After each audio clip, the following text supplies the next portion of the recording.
It really all boils down to this defining quote from our research. Success depends on making informed decisions, not shortcuts. The Lithuanian authorities are super welcoming, but they are thorough. Bypassing the research or failing to align your goals, those are exactly the kinds of shortcuts that lead straight to a rejected visa. So don't let completely avoidable small mistakes cost you your study abroad dream. As you start gathering your documents, you really have to ask yourself, are you just looking for a shortcut to Europe, or are you genuinely prepared to meet the standard? Thanks for explaining. Look, this is the million-dollar question, isn't it? Why do qualified students get rejected?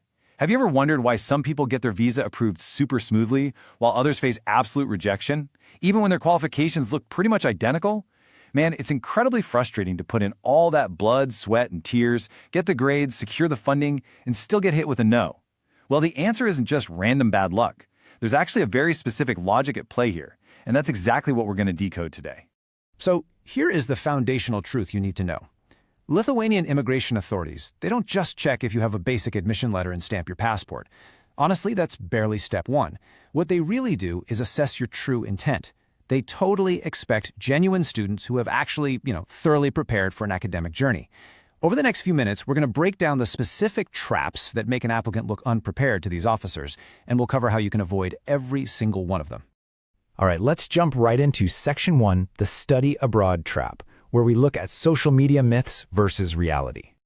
The absolute biggest mistake you can make right out of the gate. Choosing a course just because someone on social media recommended it, or because an agent promised you this magical, quick, and easy admission. That right there is the trap. The truth? Believing that studying in Lithuania is just a total breeze that requires zero preparation is completely false. Lithuania is a proud member of the European Union and the Schengen area. Their universities and visa authorities hold very high standards.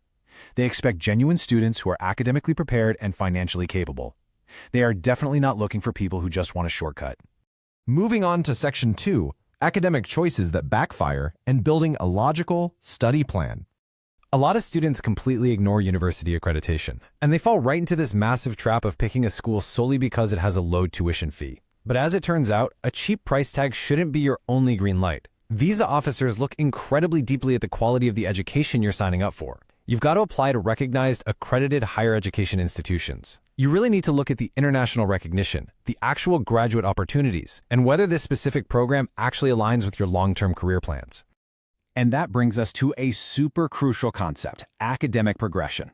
Basically, this is the logical connection between what you've already studied, the program you're applying for right now, and where you actually want to be in the future. It's like connecting the dots of your life. Immigration authorities actively assess whether your study plan makes sense. If your academic progression looks weak, like say you're suddenly jumping to a completely unrelated field without a genuinely good reason, or if your overall purpose of study just isn't convincing, that's immediately going to raise major red flags during the visa process. Okay, on to Section 3, the true cost of studying, which goes way beyond the tuition fee. Because let's be real, tuition is really just one slice of the whole pie. To be a successful applicant, you absolutely need to budget for accommodation, food, transportation, and just everyday living expenses. And what's interesting here is that while Lithuania is highly affordable compared to a lot of Western Europe, meaning, a coffee or a bus pass isn't going to completely break the bank, authorities still meticulously review your financial profile. They need to ensure you can realistically support yourself throughout the entire duration of your studies, not just scrape together enough to pay that initial entrance fee. Which leads us directly to Section 4, keeping your story straight and building the chain of evidence. Let's talk about how this all builds across your entire application. You've got your academic records, your motivation letter, your financial documents, and your interview answers. Think of this as your chain of evidence, and every single link in that chain must be flawlessly connected. Submitting inconsistent documents is a huge, huge mistake. All four of these elements have to tell the exact same cohesive story about who you are and why you want to study in Lithuania.